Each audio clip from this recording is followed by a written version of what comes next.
Sir అసలు ఇటువంటి fake news create చేసి మళ్ళా అంటే ప్రజల్లో ఒక అభద్రత, భయాందోళన 2014 నుంచి 19 వరకు ఇదే కదా జరిగింది.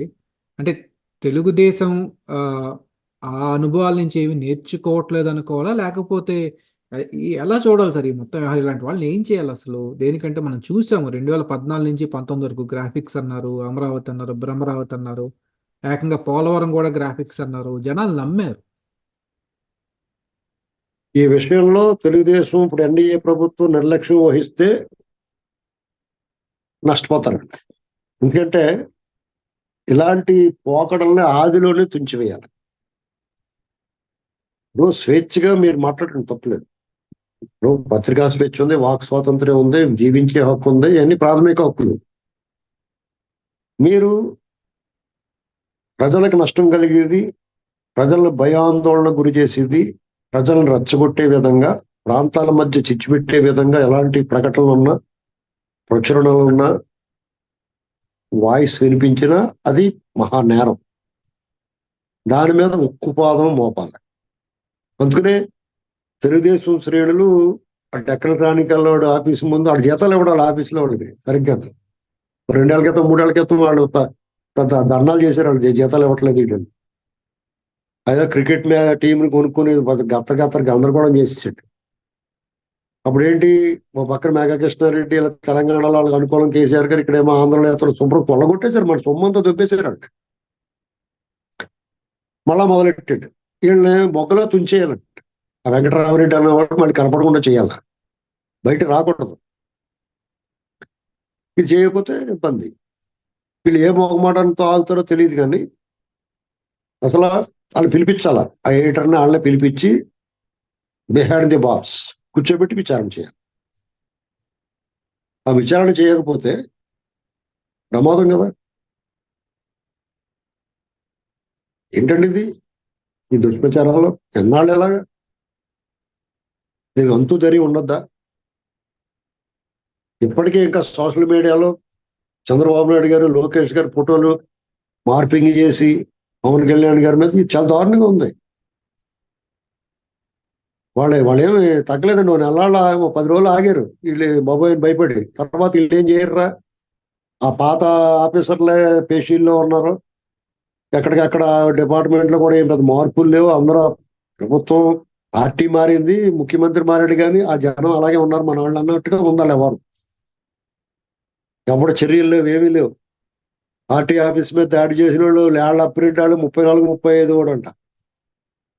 అసలు వాళ్ళే కదా ఫస్ట్ A1 A2 కింద ఉండాలి వాళ్ళు.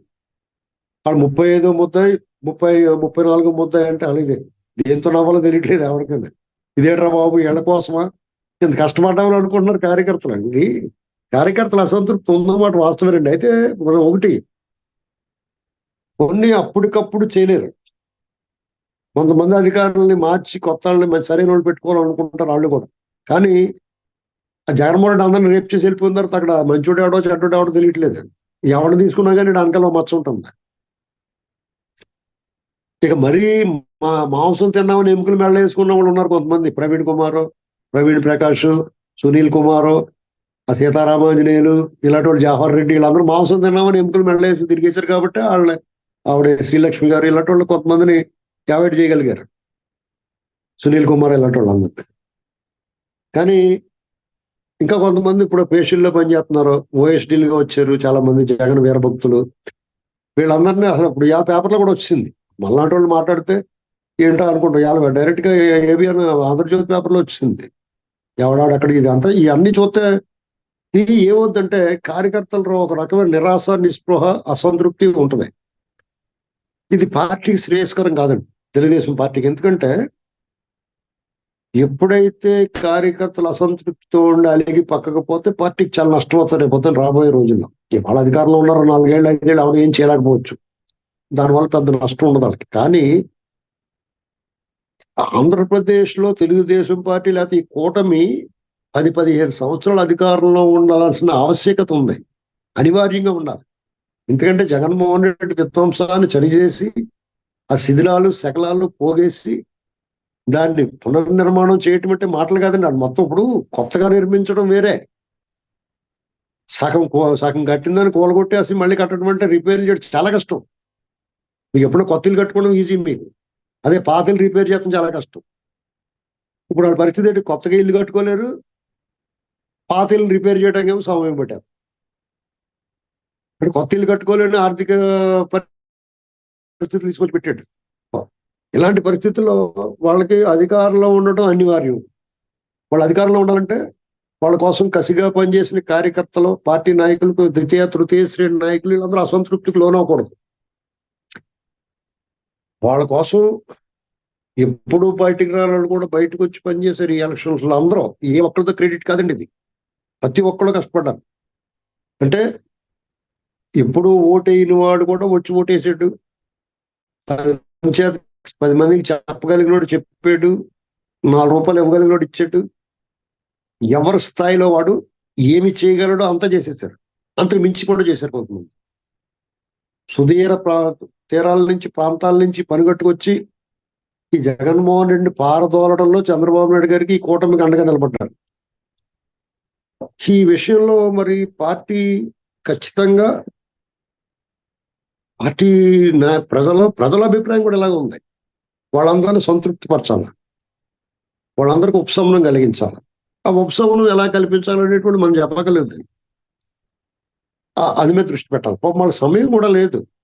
ప్రమాణ స్వీకారం చేసి నెల రేపటికి, ఈ నెల లోపలనో అప్పటికప్పుడు మారిపోవాలంటే, రాష్ట్రం అభివృద్ధి చేసి అయిపోవాలి, సడన్ గా మారిపోవాలంటే కుదరదు, నిజంగానే చేయలేరు. కానీ కొన్ని మాత్రం వాళ్ళు అచీవ్మెంటే. పెన్షన్లు 1వ తారీఖు ఇవ్వగలిగారు, జీతాలు 1వ తారీఖు ఇచ్చారు ప్రభుత్వ ఉద్యోగులకి, వాళ్ళు హ్యాపీ. పట్టిసేవ నీళ్లు తీసుకొచ్చారు బ్రహ్మాండంగా, నదుల అనుసంధానాన్ని మళ్ళీ అక్కడ ఆర్తలే ఇచ్చారు, బ్రహ్మాండంగా ఉంది, ఓకే. ఇసుక ఫ్రీ చేశారు, సూపర్.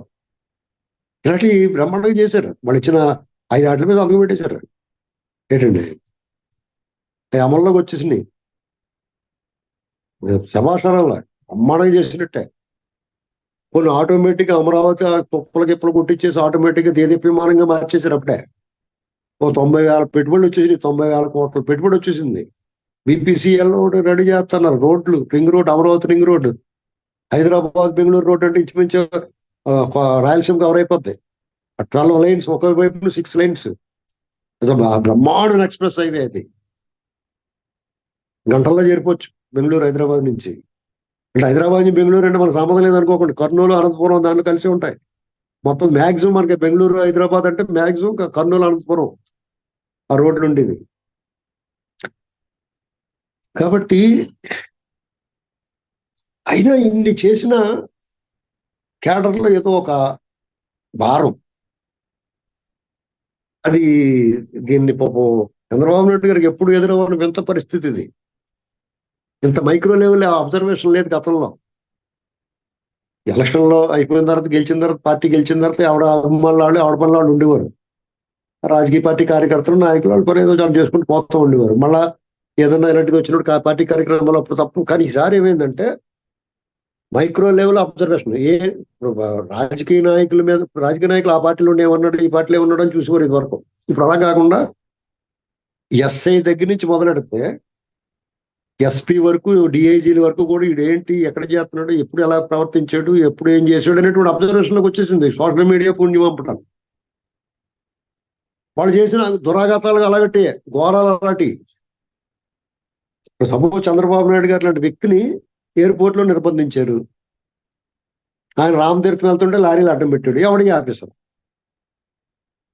అప్పుడే చంద్రబాబు నాయుడు గారితో వాగ్వాదాలు జరిగినప్పుడు మన అబ్జర్వేషన్ ఉంది కదా. సరే, ఈ సంగతి మన అధికారంలో వచ్చిన తర్వాత ఈ పని పట్టాలనుకుంటారు. ఇటు రాజకీయ నాయకులు చంద్రబాబు నాయుడు గారి కంటే కూడా ఈ పబ్లిక్ అనుకునేవారు. హరిశాంత్ రెడ్డి వాళ్ళు పక్క బాడేశారు కూడా, అలాంటి వాళ్ళు చాలా మందిని పక్క తోసేశారు చిత్తూరు జిల్లా. కానీ ఆ కలెక్టర్ 800 ఎకరాల పెద్దిరెడ్డికి రాసి ఇచ్చేసిన కూడా ఉన్నాడంటే ఇంకా అతని మీద చర్యలు మొదలవలేదు. అక్కడ చంద్రబాబు నాయుడు గారికి అడ్డంగా లారీలు పెట్టినోడు ఇవాళ హోమ్ మినిస్టర్ గారి పేషీలో ఉన్నాడంట. ఇవన్నీ పేపర్లో చూస్తుంటే అందరికీ బుర్రపాడైపోతుంది, ఇచ్చేటరా బాబండి.